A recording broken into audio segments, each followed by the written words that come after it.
Good evening, everyone, and welcome back to Total War Warhammer 3. We have just been attacked by the Exiles of Khorne. Now, I could auto-resolve this and take a Pyrrhic victory, and that's probably better than what I can do on the tabletop. But it's a good fight. Looks like it could be a good time. I'm going to try and fight it. I'll regret this when I lose to Scarbrand and throw away my units. But we're going to fight it. It's going to be fun. Terrain looks fairly simplistic. Maybe we can just run these guys down with some Vanguard deployment Scorpions. And... oh, I regret taking this. There's an extra garrison. Are you kidding? Ah. Okay. What is it? There's a hero, some Skaven. Oh my god. What have I gotten myself into? Right. Start deployment. 1 minute 29. Well, I think the best way to do this is to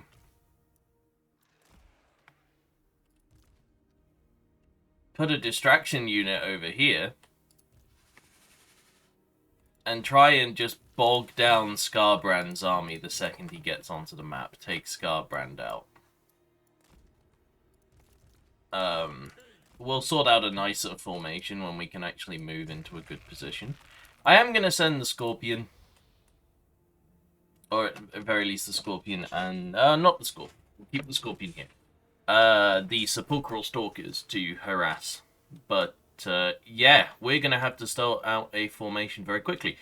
Alright, let's get this show on the road. They started really far over that way. That's good for us. That's very good for us. Okay, so let's get our units in a sort of a staggered formation here to bulk them down. With the Kemrian War Sphinxes. I actually think maybe I'm giving them too much room. Let's get a bit closer to the edge there with our little bulk down strategy. Got Spearmen in reserve. Obviously, I am frightened of Scarbrand. Scarbrand is a big target for sure, but he's also a very, very strong combatant. Now, the good news is Khorne doesn't have a lot of magic, so these more blob-style strategies are going to work quite a bit better.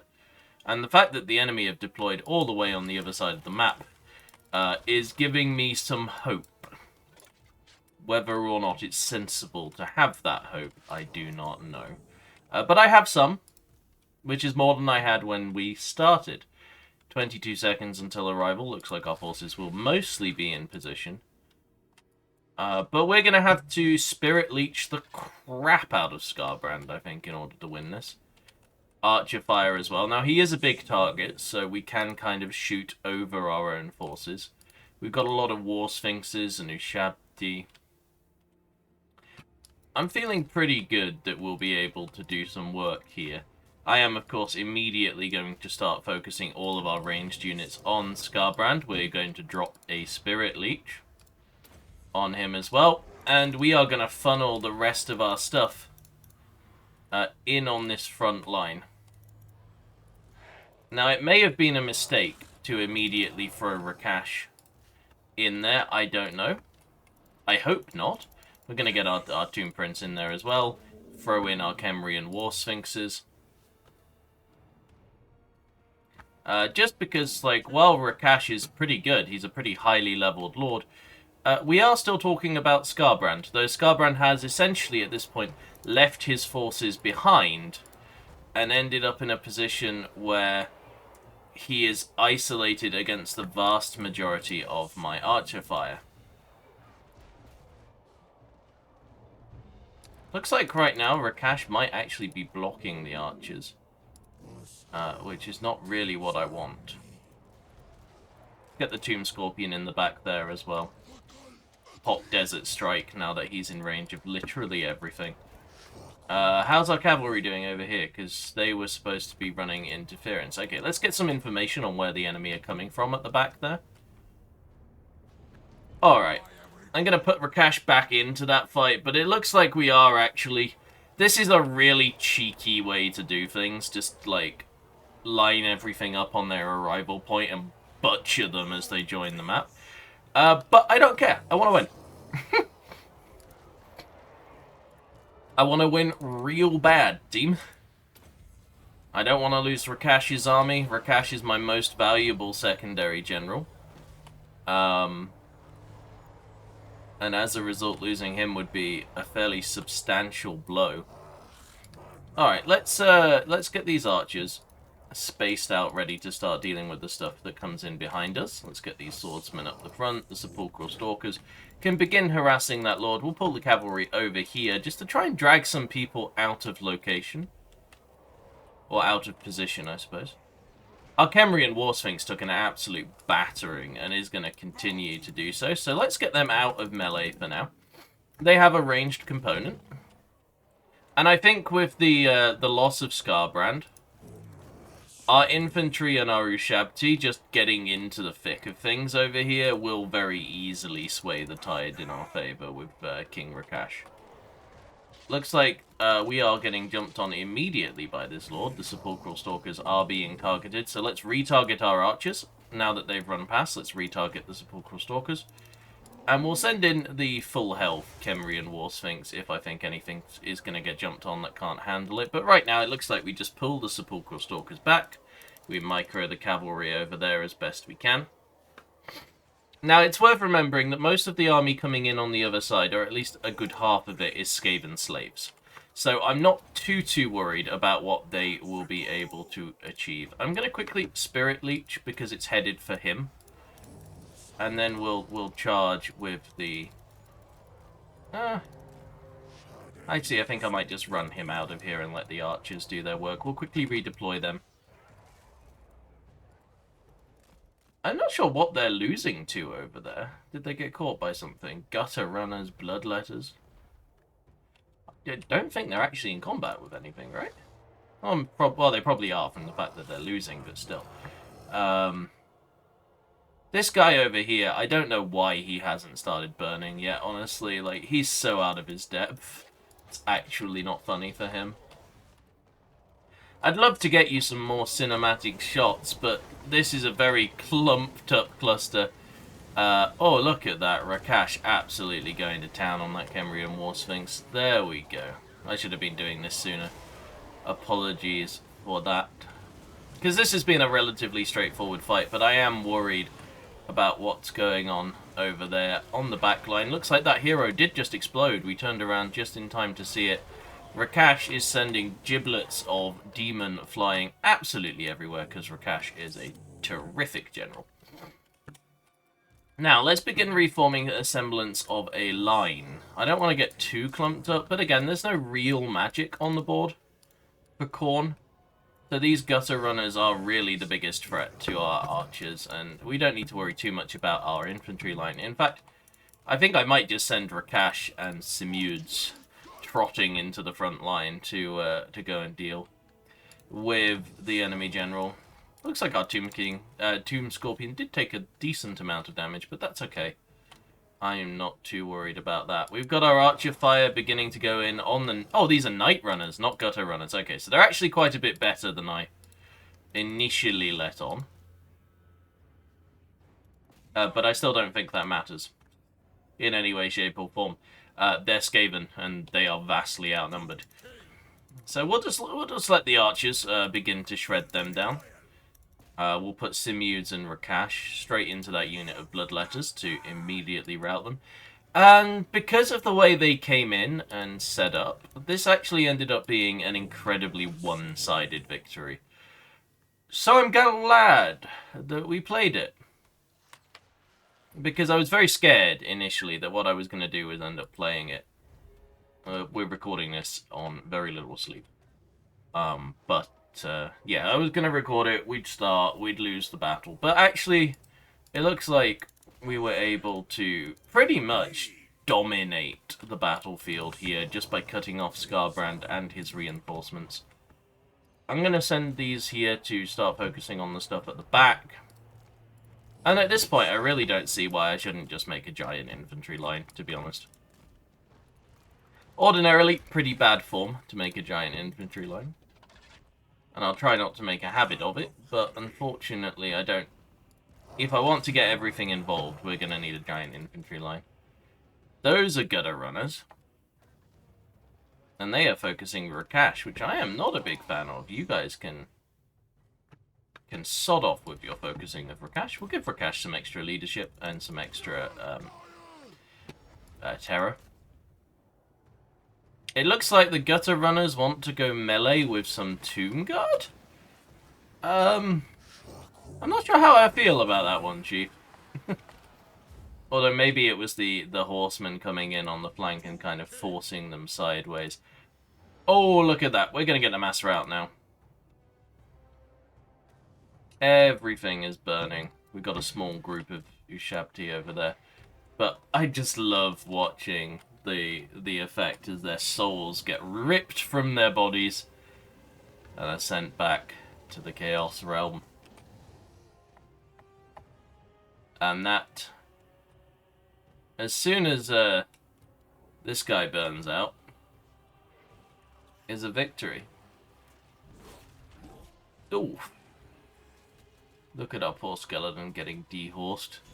And the rest of them getting shot down by the archers, but whatever. We will replenish them. They were dead anyway. Nothing ventured, nothing gained. I love the look of the Tomb King's infantry when it moves like that. It's so cool. Alright.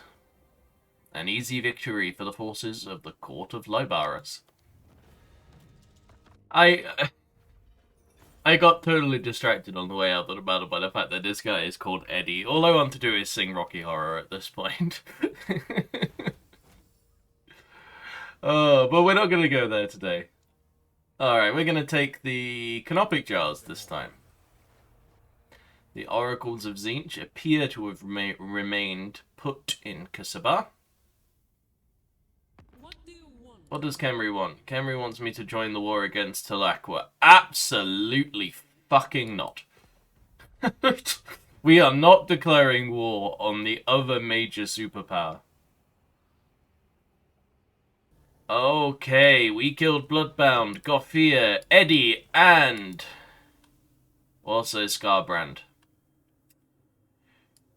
It looks like our way home might be being blocked by Malagor, the Dark Omen, but we can hope that that isn't the case.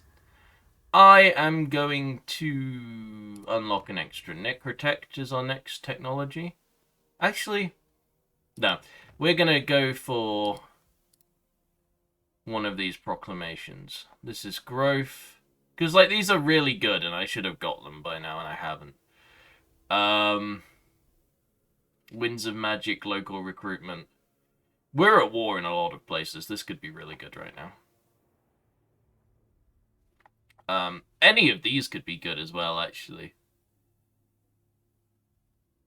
Frenzy for Shabti. Death Blow for Tomb Guard and Skeleton Archers, which is just massive. But I think for now, I'm going to start investing. So we are going to go for the Proclamation of the 4th Dynasty. And then hopefully we can get the 3rd, you know, like, and rattle them off. They're only one turn. Okay, so Rakash here is going to go and bop the Exiles of Khorne on the head. You see, the Sphinx did a little bop. And we're going to take 30 Canopic Jars, because I've been slacking on picking up Canopic Jars. Like, being able to have an extra good quality army at this point could be really good for us, if I were to invest in it. And over here, how are you feeling, Futep? It's you and the boys versus the entire forces of anyone even remotely good on this continent. Oh dear.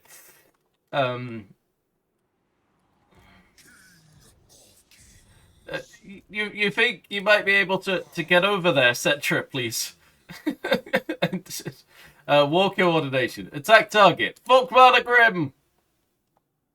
Did that work? Attack target. Volkmar Grim.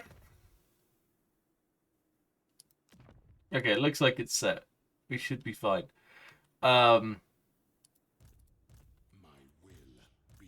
Like, is it worth me borrowing this army? Can I borrow it? Because I know that's something they introduced. That might be fun to play around with. But I don't want to weaken Khemri too much. War coordination, request army. I do not have enough alliance points. Okay, well that solves that one pretty nicely. Now, over here, in Tequotia,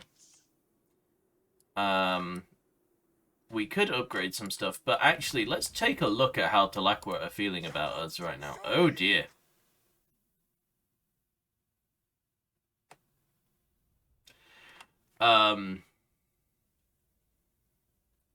Right. So we could have a war on this border very quickly. But, you know, they are actually pretty,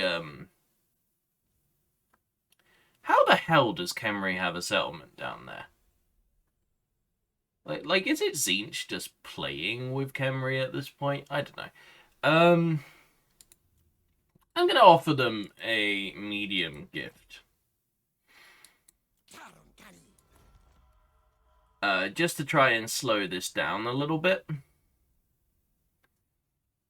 Because I don't want to go to war to them, with them right now.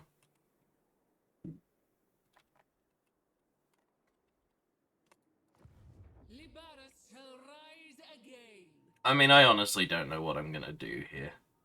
It's not worth investing in the Golden Idols right now. I think the best play, because the garrison here is huge, is just to go for that one big climactic fight where we pull Khalida. I mean, maybe. What's the local effect which is stopping replenishment?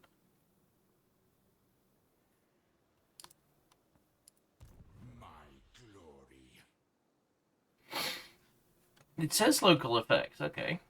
Can I see?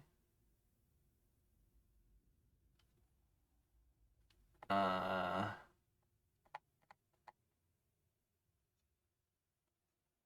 can't.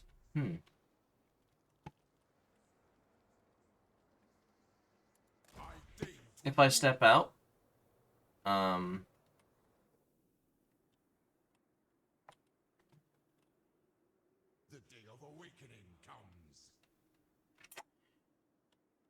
okay.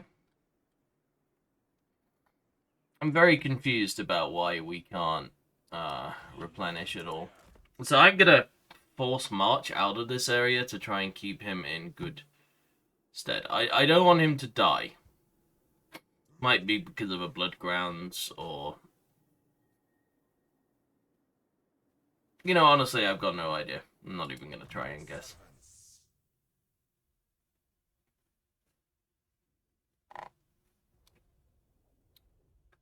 We'll give him Reanimate and Ancient Stone, because he's got a ton of Sphinx and other units. They're not necessarily leveled up yet, but, you know, the Scorpion will be next battle if it survives. A couple of units of the Shabtiar. I'm feeling pretty good about that. So, I guess what's left to do is spend some money on upgrading some stuff.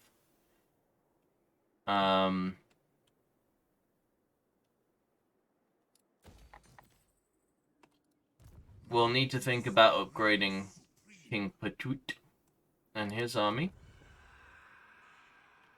And then we're just going to have to wait and see how this little skirmish in the middle plays out. I should take your advice. Okay. At the start of this turn, things are looking slightly more favorable than they were previously. But by how much? I'm not entirely sure. What I'm liking about this position all of a sudden is that the enemy armies, while they're raiding and cutting into my income because they're a bunch of jerks, are spread out. Rapunzel is in range to be taken out by Khalida's army. You know, Volkmar retreated to the Black Pyramid, so Dieter, or Dietz, and Vasily are up shit creek without a paddle. Jürgen is going... Well, God knows what Jürgen is doing. Kairos is still here, so we might lose the Springs of the Eternal Life, but we've also brought Rakash back. And with the exception of a couple of our border cities here, which fall just outside the Herdstone in Agror Migdal, that Malagor just set up, we are in a pretty good spot, I think, actually, to begin to pick off some of these armies one by one, hopefully, and then deal with them. So we're getting the growth building here, we're upgrading this settlement. Karagorod has its walls being upgraded, as does Death Gorge, that's very nice. Let's... Yep, Necroserpent Nest sounds good to me. And now let's start thinking about what we want to do. I do not care if we lose the Springs of Eternal Life, particularly. It is a settlement which is convenient, but to take out an army over here and free up Futep to attack Vasily, I think this is 100% worth the investment. So we're going to attack Rapunzel de Leonis.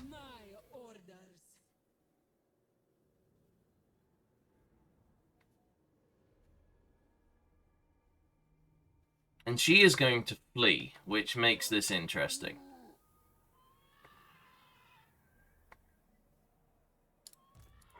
I think we are going to go for an absolutely massive fight here.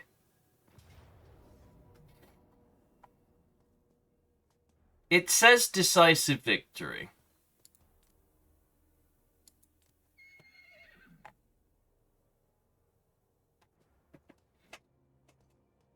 We have the greater reinforcements, and it looks like it's only Vasily. So,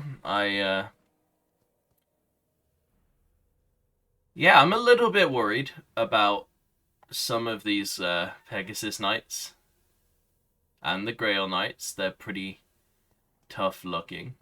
But, you know, it's a campaign, and it would be remiss of me not to play such an important battle, I do believe.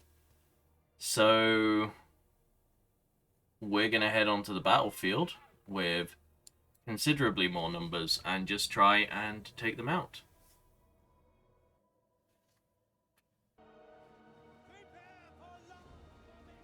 Okay. Rapunzel does have the artillery advantage. So I think what we're going to do is we are going to deploy closer to our reinforcements. Try and get ourselves out of range of their catapults initially. I'm going to put a Necrotect with the 2 Scorpions on the side. I'm going to get the Sepulchral Stalkers into ambush position over here where they're nice and hidden. Hopefully they'll be able to get onto the catapults and shut them down when the battle proper starts. Now, to avoid lots and lots of artillery damage, we aren't going to bunch everything up. We're going to spread them out quite nicely.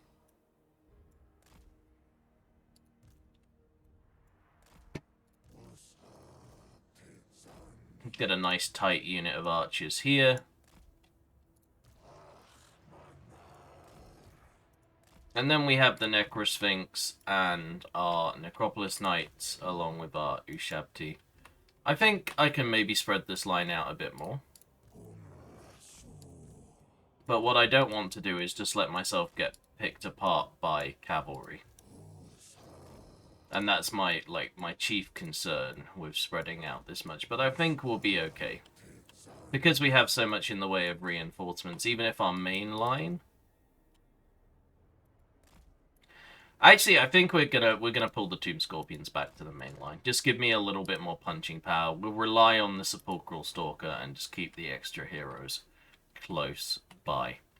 There are lots of units. This is going to be a big battle. There might be some pausing to arrange my troops.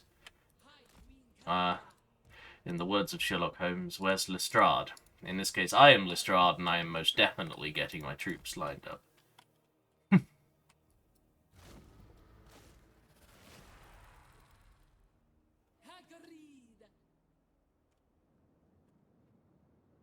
Now, there are two possible ways this plays out. Either they attack me, or they do what they are doing, and they wait for their reinforcements. In which case, they're just gonna get run over. To try and help with that, though, I am going to use our Legions of Asaph right down the line of archers here. Ooh, look at that damage. We are in ×3, because obviously we are just waiting for the reinforcements. We'll ×3 it for a second longer while the rest of the reinforcements get onto the battlefield. And then we'll hit the slow down button.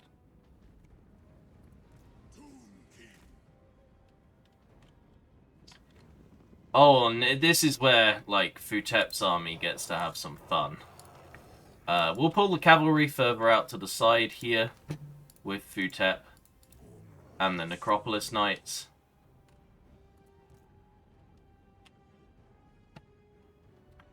We have a couple of Hyro Titans here, which I'm very much looking forward to having in the main army. A few Shabti as well that we can now pull out to the flank. And once we've finished arranging this nonsense, we actually have more units than they will let us put on the battlefield. I am going to use Futep's army here as the primary meat shield, because it's Futep's army. Like, Khalida is by far my strongest force in the region, although Futep isn't too far behind. So I would like to keep her fighting capacity at absolutely tip-top shape.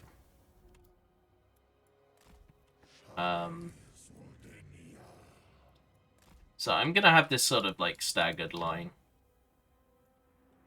Honestly, this is taking me a while to set up.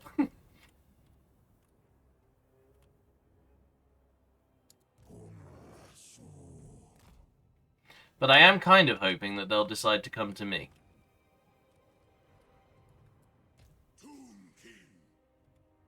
Because, like, just look at our army. Look at these bad boys. Hello? Like, this is such an impressive sight in the desert. I love looking at the Tomb King's armies fully arrayed. And you can just see the lines of infantry in the distance. Okay, how am I going to do this? Am I going to do a super wide line?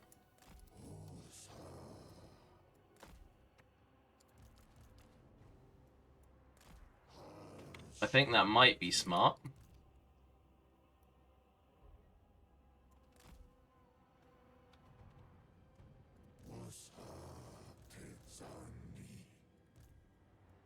Honestly, like, when the armies get to such huge proportions, they can be a little bit overwhelming to organize. Is what I'm finding here.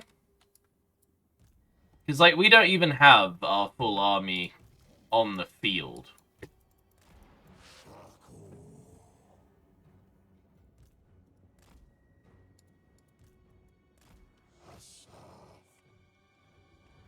I think I'm relatively happy with this formation. So unless they push into me, which is ideal. Oh, it looks like they're going to.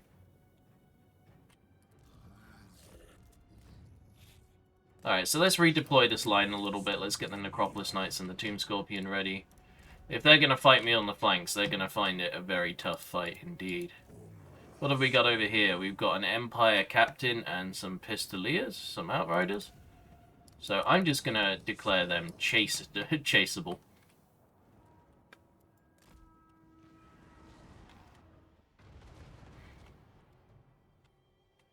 Okay, it looks like their artillery is beginning to answer. Mounted Yeomen and Grail Knights over on this side. The Mounted Yeomen are a bit annoying, but I do have the 2 units of archers here just to focus them down. And then we have some Tomb Guards with halberds and some Hydra Titans. I am obviously going to try very hard to get on top of the catapults quickly, but it's not always that so straightforward. Gonna start pulling some of these Ushabti towards the front lines. I really want them to get involved. Now, the one thing that's very much worth remembering here is anything we lose is going to be quite hard to replace, anything high quality. So we do want to avoid really putting anything of a high quality in any risk. I'm actually going to use this to try and snipe down some of the crews here. This is maybe not the best use of it, actually, but... No, we didn't destroy a trebuchet. I was hoping we'd destroy a trebuchet.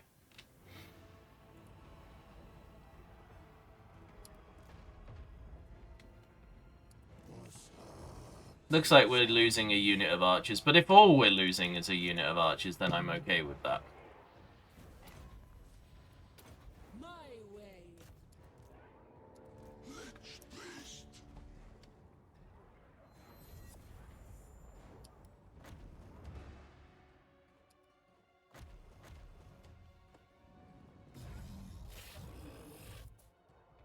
Okay, I'm just gonna pause. Because I am having a hard time. Like, my brain is looking at the battlefield and it's like, okay, I need to do this, this, and this. And so far, it has arrived at, like, the conclusion that I am a bit lost. This is still going to be a relatively straightforward fight, I would think. Like, I'm not too worried about that necessarily, but...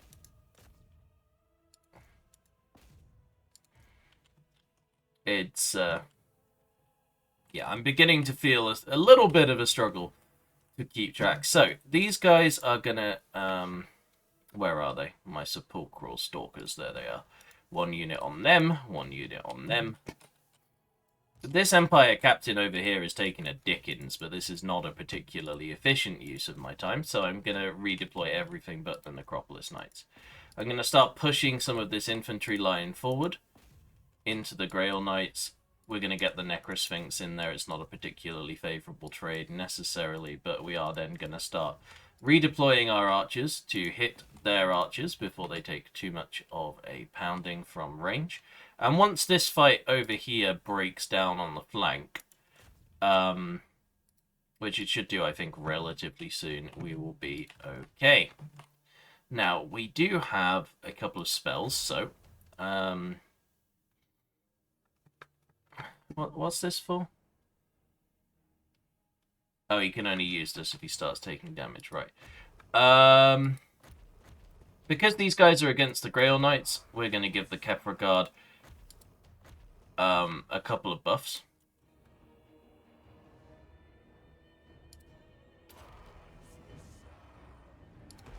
My game had a hard time responding to me restarting it because of the sheer number of things on the screen, I think.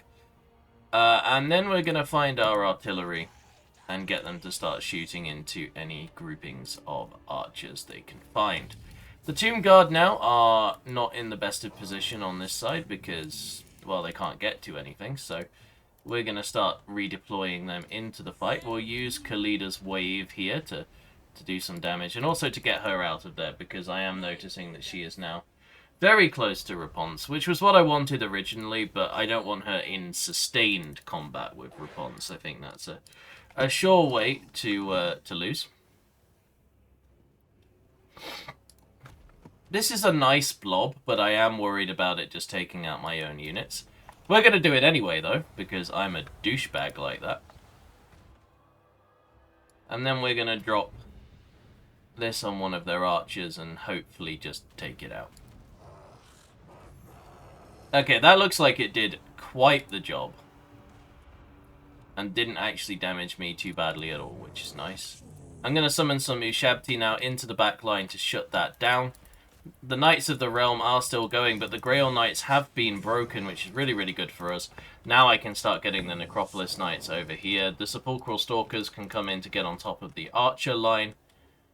This wasn't a particularly tense fight, necessarily, in lots of ways, but it felt that way just because of the sheer number of units. Like, I feel like I've lost some stuff here to crumbling just because I couldn't micro everything. And I really don't want to lose too much, because if I lose a lot here, then we're going to start having big problems.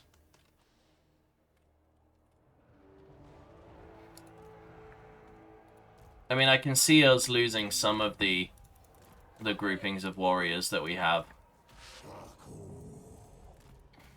And it making a lot of sense. Because there were some very high quality units here, but I don't know. I did not micro this well at all. I don't think. I'm feeling kind of a bit like it would have been easier just to take the auto-resolve here. I would have lost significantly less. But, you know, where's the spectacle in that? And a lot of Warhammer is about the spectacle, the large armies. For me, anyway.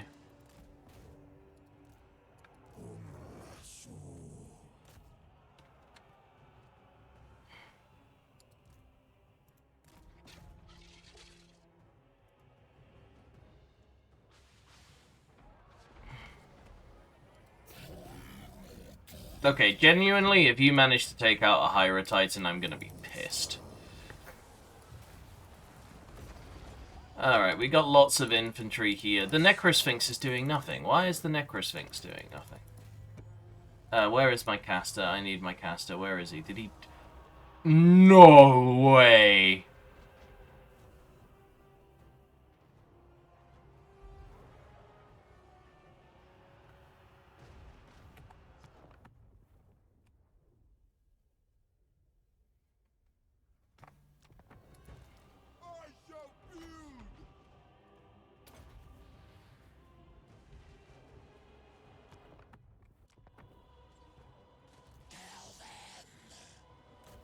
Okay, this has now turned out to be, like, my incompetence being way, way, way, way, way too costly. Oh dear, oh dear, oh dear, team. This one got away from me big time.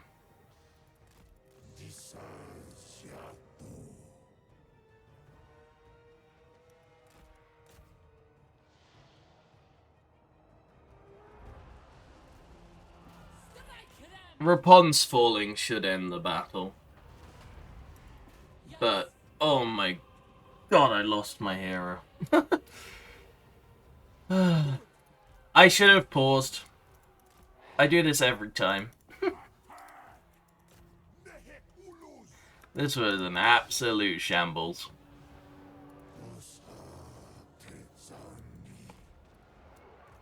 +40 units, immediate, like, yeah, immediate mistakes were made moment.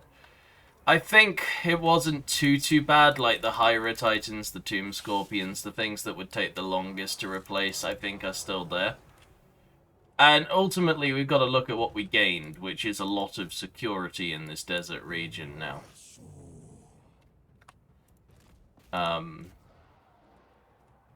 But boy, oh boy, oh boy, did I make this look way harder than I needed to.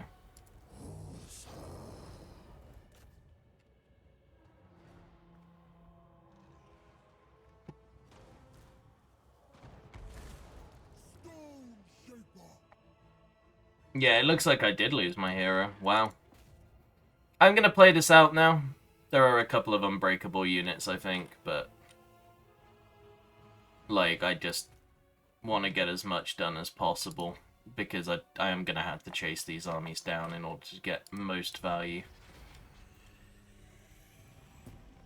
Well, holy crap, I made that look way harder than it needed to. But we were victorious, and we still have quite a few reinforcements left to come onto the battlefield. So, we'll take it. It's a victory, however Pyrrhic.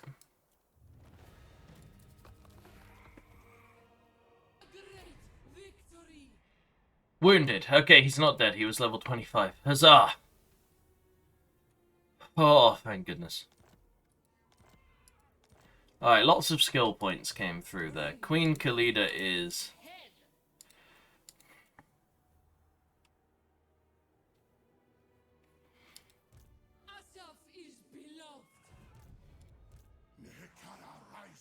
Kind of want to see what the result on this is.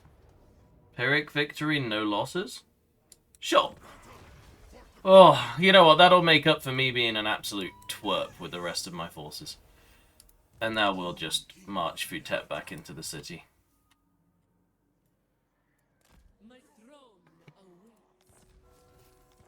And just like that, actually, we have managed to stabilize the region a little bit.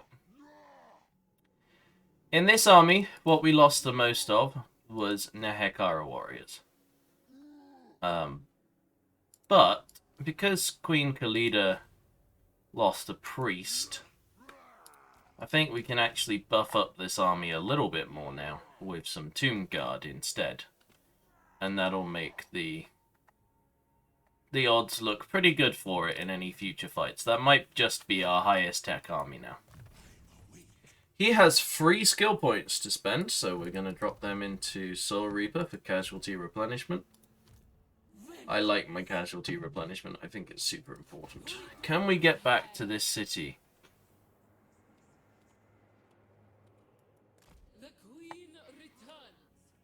Okay, that's a risky move, because Kairos or one of the dwarves might be able to get to me, but whatever.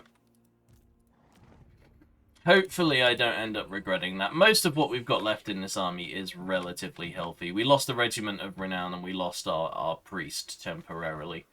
But, you know, actually when you think about what you lose, losing the hero for a few turns is considerably more acceptable than losing something that will take 6 turns to re-recruit and cost you a lot of money. So, yeah, I'm pretty happy with that. We've got Futep re-recruiting. Rakash over here is, replenishing. We have a lot of armies coming up for Cetra the Imperishable over here, however poor quality, so maybe he'll be able to help us take some of this desert back. And yeah, I mean, there are wars on several fronts that we still have to fight, but we took a big step towards regional stability, defeating the Lioness and 2 armies of Volkmar the Grim. I'll see you all next time. Bye-bye.